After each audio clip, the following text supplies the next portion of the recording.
Olá, eu sou Jarles Pereira, missionário da comunidade Canção Nova, e você está no Diário Espiritual.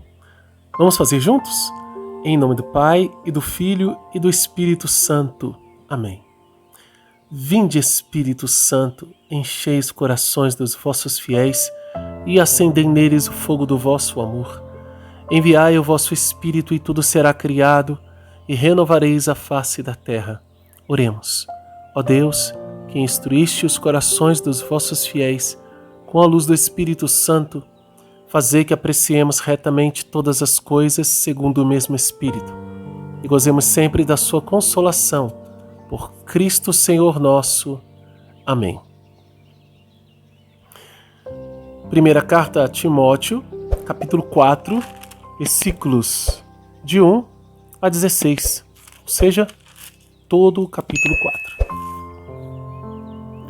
O Espírito diz expressamente que nos últimos tempos alguns renegarão a fé, dando atenção a espíritos sedutores e a doutrinas demoníacas. Por causa da hipocrisia dos mentirosos, que têm a própria consciência como que marcada por ferro quente. Eles proíbem o casamento, exigem a abstinência de certos alimentos, quando Deus os criou para serem recebidos com ação de graças pelos que têm fé e conhecem a verdade. Pois tudo que Deus criou é bom e nada é desprezível, se tomado com ação de graças, porque é santificado pela palavra de Deus e pela oração. Expondo essas coisas aos irmãos, serás bom servidor de Jesus Cristo, nutrido com as palavras da fé e da boa doutrina que tens seguido.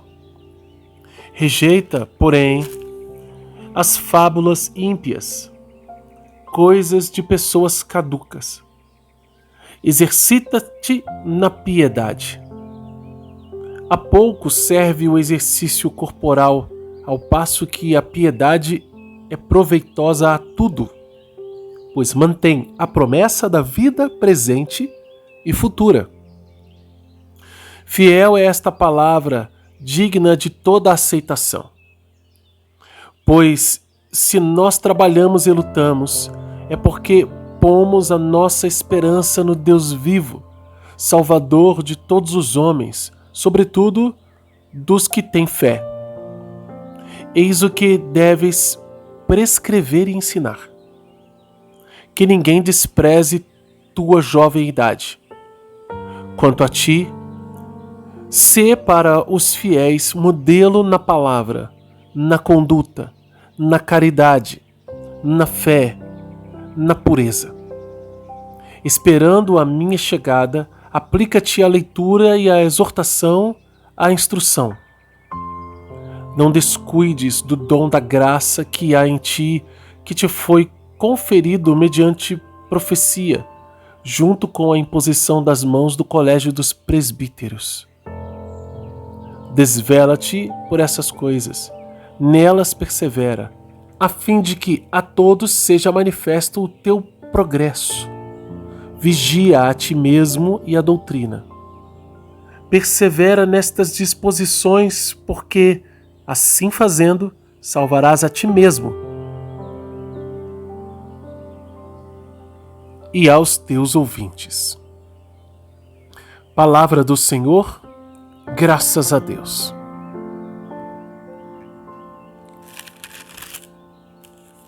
A defesa da fé. E o título aqui na Bíblia de Jerusalém está Os Falsos Doutores. Mas eu coloquei no título do meu estudo, afinal, o meu diário espiritual, né? Você pode colocar outro título, sabia? Se você quiser. Porque é o seu diário. A gente está fazendo junto, mas você escreve o seu e eu escrevo o meu. Essa é a proposta. Mas no meu eu coloquei a defesa da fé. E por quê? Porque a defesa da fé, a principal defesa da fé acontece quando se vive e se testemunha. É importante levantar a voz para refutar mentiras que são ditas por aí. E muitas mentiras são ditas por aí. Aliás, desde os primeiros dias da igreja, mentiras eram ditas.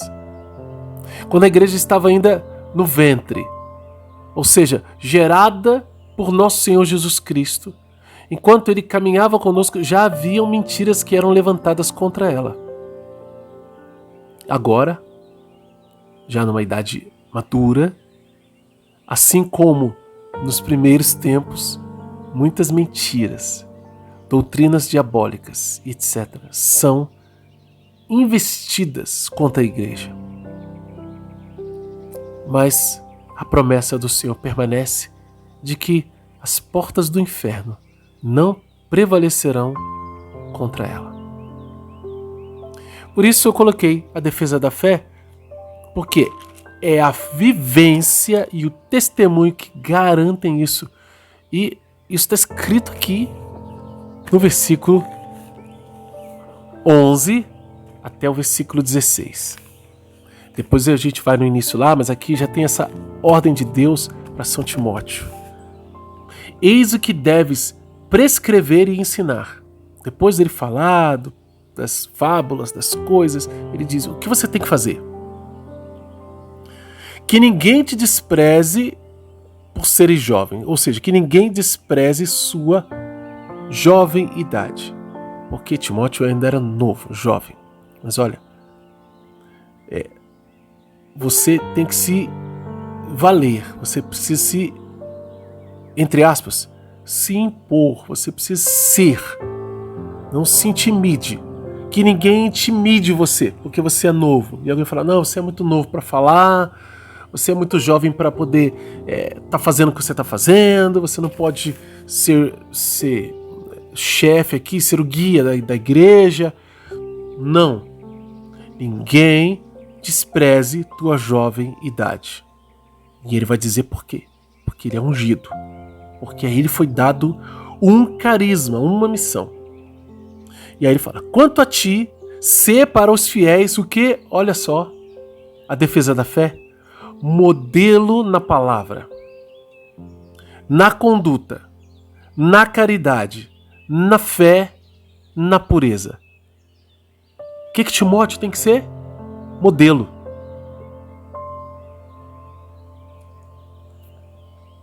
Tem que ser o exemplo. E aí não vai importar se ele é jovem. E aqui está, a santidade, ela é uma conduta de vida, um comportamento, uma piedade, que Paulo vai falar lá em cima, no versículo 7, exercita-te na piedade. Ou seja, é ser justo, é o caminho da santidade, de ser filho, filha de Deus. Só que isso é uma lista de coisas e de virtudes nas quais nós devemos crescer.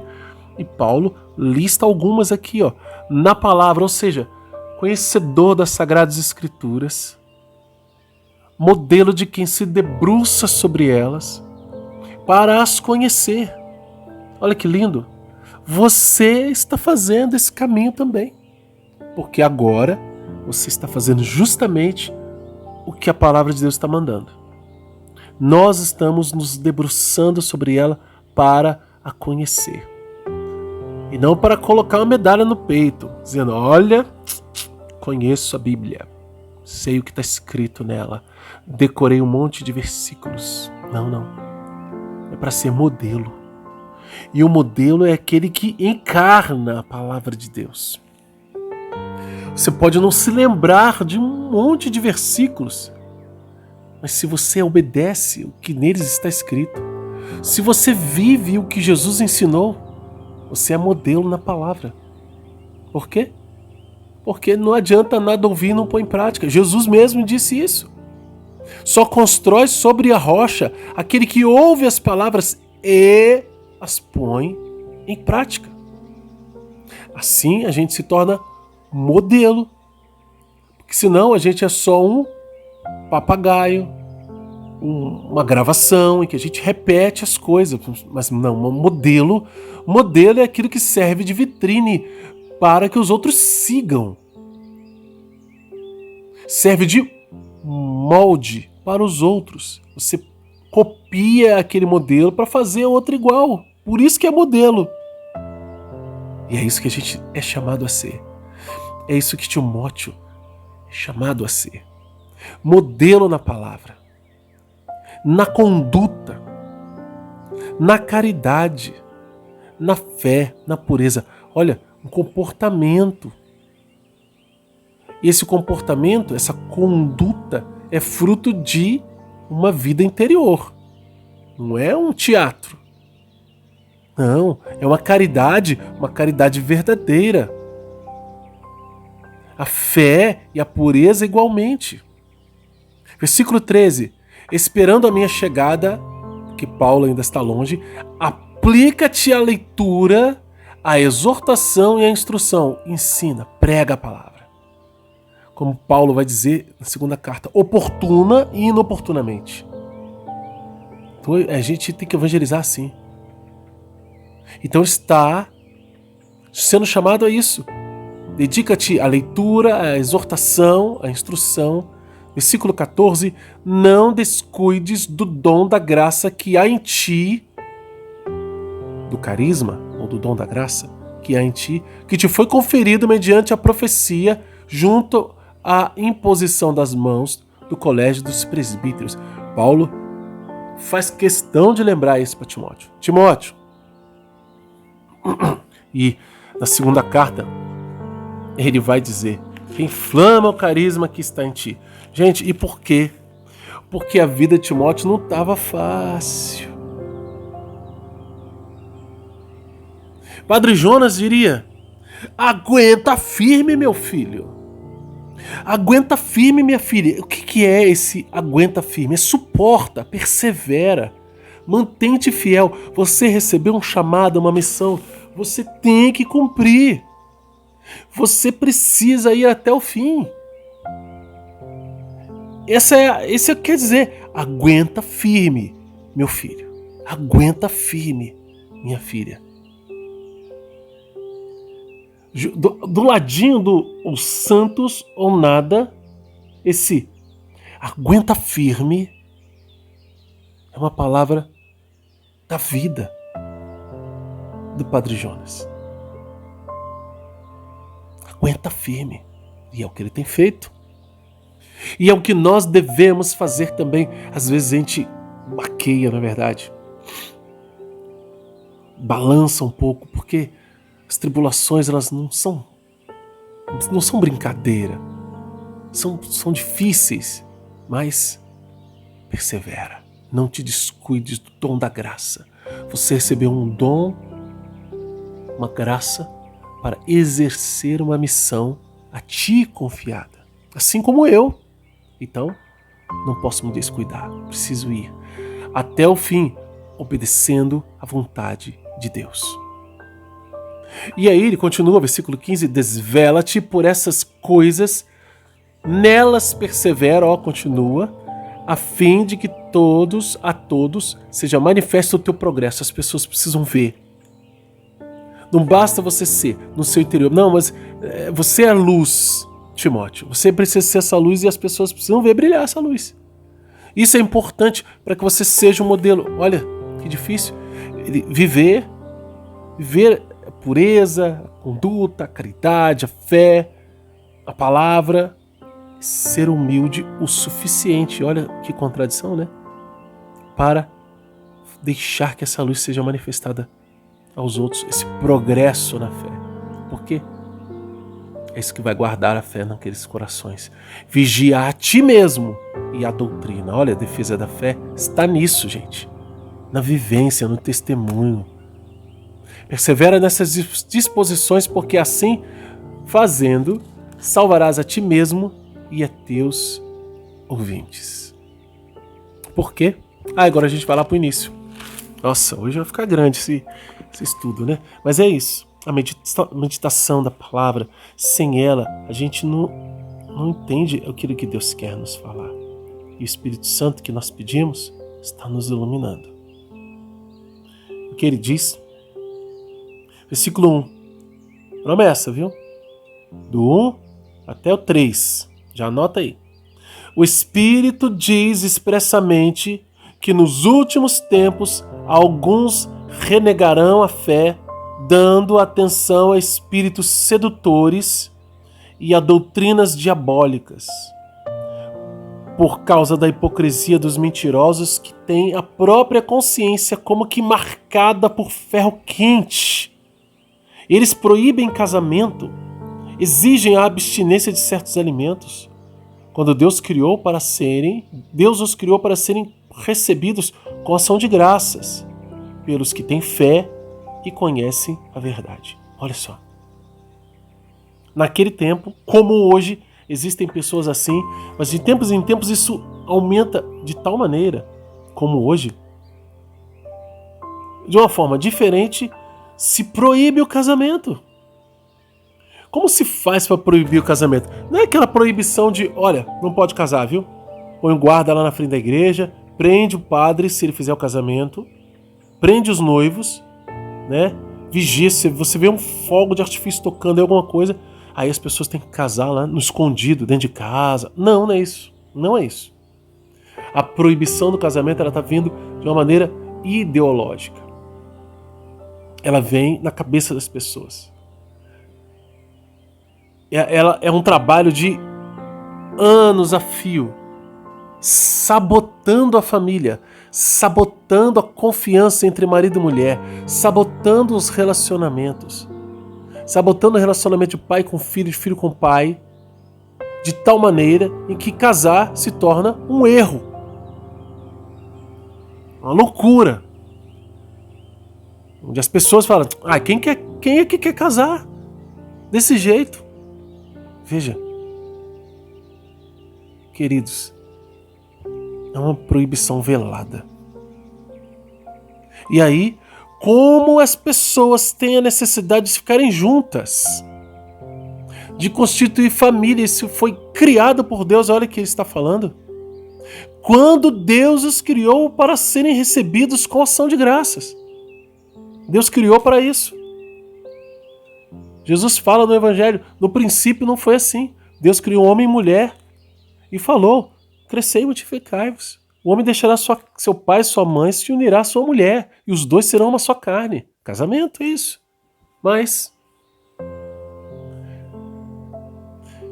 os espíritos sedutores, as doutrinas diabólicas e a hipocrisia dos mentirosos entrou no mundo de tal maneira que as pessoas se sentem proibidas de casar. Casar para quê? Cuidado, gente.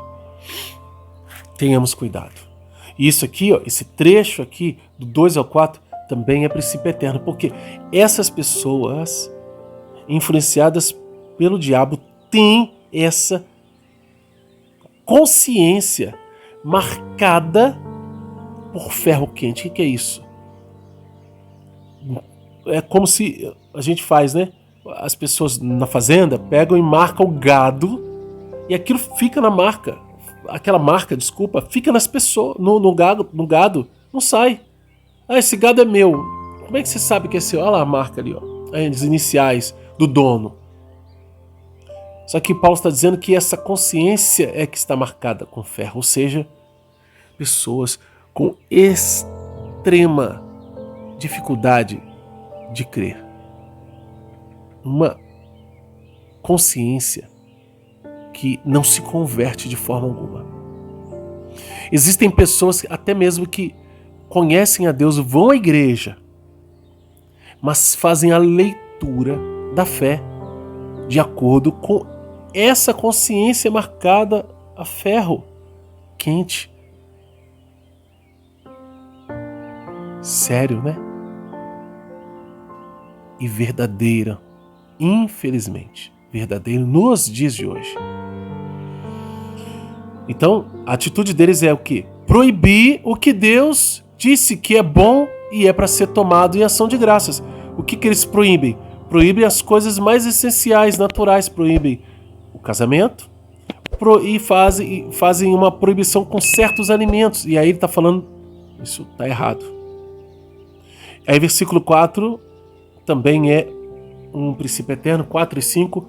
Pois tudo que Deus criou é bom e nada é desprezível se tomado com ação de graças, porque é santificado pela palavra de Deus e pela oração. O que é isso? Na carta aos Coríntios tem um trecho, que se você tem a Bíblia de Jerusalém, até aqui, ó, do ladinho tem esse trecho aqui do 1 Coríntios 10, versículos 25 e seguintes, e 30 e seguintes. Ele está falando justamente sobre a questão de alimentos, né? Então, as pessoas ficavam em dúvida, assim, poxa, eu vou num lugar onde eu sou cristão agora, né? Vou num lugar comprar numa feira, e lá tem pagãos. Será que se eu comprar aquele alimento não vou me contaminar? Paulo está dizendo, não. Vai comprar um alimento que Deus fez bom, a pessoa cultivou, está vendendo lá. Você compra, você vai rezar e vai comer. Então, não interessa. Mas se você ficar sabendo, se alguém disser para você, olha, tal coisa, tal alimento foi sacrificado aos ídolos, aí ele diz, então não coma. E não pela sua própria consciência, mas pela consciência do outro, que tem a fé fraca. E olha, e tem outro trecho, se não me engano está na carta aos Romanos, em que ele diz sobre fortes e fracos na fé. Inclusive tem uma discussão a esse respeito daqueles que pegavam as carnes que tinham sido sacrificadas aos ídolos e ficavam lá para se perder, os cristãos passando fome, pegavam aquelas carnes, levavam para casa, preparava, rezava, comia. Quando outros cristãos ficavam sabendo disso, ficavam escandalizados, falando, nossa, como é que eles podem fazer um negócio desse? E Paulo teve que entrar nessa conversa para explicar também. Falou, olha, esses deuses não existem. A carne que Deus fez é boa. Então, não tem problema. Mas disse para aqueles que faziam essas coisas, falou assim, olha, se você vai ter uma atitude que vai escandalizar o outro, é melhor não fazer. Dá um outro jeito de você conseguir carne. Eu não pego aquela lá não. A gente sabe que não vai acontecer nada com você, mas não faça isso. Enfim, a gente sabe sim que se a gente faz algo sem essa consciência, e sem uma fé vigorosa, a gente corre o risco de sim se contaminar por causa da fraqueza da nossa fé e de não considerar que aquilo que é tomado e que foi oferecido a um ídolo, ou seja, ao diabo, né? A espíritos, ocultismo, aquilo que foi oferecido assim, não deve ser tomado por um cristão. Por quê? Porque sabe que aquilo tem por detrás um culto. E não é uma necessidade nossa entrar nesta realidade de culto estranho à nossa fé. Então Paulo está dizendo que nós precisamos tomar tudo com ação de graças. Você reza antes de comer? Antes dos alimentos? Tem que rezar. Tem que pedir a graça de Deus. E aí Paulo faz uma promessa aqui importante. Expondo essas coisas aos irmãos, serás bom servidor de Cristo Jesus, nutrido com as palavras da fé e da boa doutrina que tens seguido. Olha, a fidelidade em seguir a doutrina e a fidelidade em expor essas questões para as pessoas, você vai ser o bom servidor de Cristo Jesus. A defesa da fé é algo que exige de nós testemunho. E com o nosso testemunho, a nossa fé é defendida, ainda que a gente não fale. As pessoas veem a luz que brilha em nossa vida. Vamos anotar no nosso diário? Nossa, gente, hoje ficou grande, né? Mas grande para aquilo que nós estamos acostumados a fazer aqui no nosso diário espiritual comumente. Mas olha, a vontade de ficar aqui debruçado sobre esta palavra, não é? Porque ela é muito linda e como está nos alimentando a nossa alma, o nosso coração. Vamos anotar aqui, ó. Promessas de Deus 1 Timóteo 4, versículos de 1 a 3 e versículo 6. Versículos de 1 a 3 e versículo 6, promessas. Agora as ordens. 1 Timóteo 4, versículo 7 e versículos de 11 a 16. 1 Timóteo 4, versículos 7 e versículos de 11 a 16. Veja, as ordens são claras. Rejeita, porém, as fábulas ímpias, coisas de pessoas caducas. Exercita-te na piedade. E depois uma série de outras ordens para que Timóteo seja testemunha. E princípios eternos, que estão aqui, ó. Versículos de 2 a 4, a 5, perdão. Versículos de 2 a 5 e versículos de 8 a 10. Princípios eternos, 1 Timóteo 4, 2 a 5 e de 8 a 10. Qual a mensagem de Deus para você hoje? Como colocar isso em prática na sua vida? Essa é a parte mais importante do diário, porque você que vai colher isso de Deus. E como que eu colho isso de Deus? Como que eu faço? Na meditação, Deus já falou com você, ou não? E com isso que Deus falou com você, você precisa colocar na sua vida. Eu consigo fazer isso? Como eu posso fazer isso?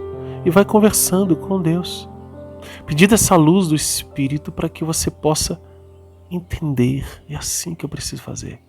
É isso que eu preciso viver. Quero aproveitar para desafiar você.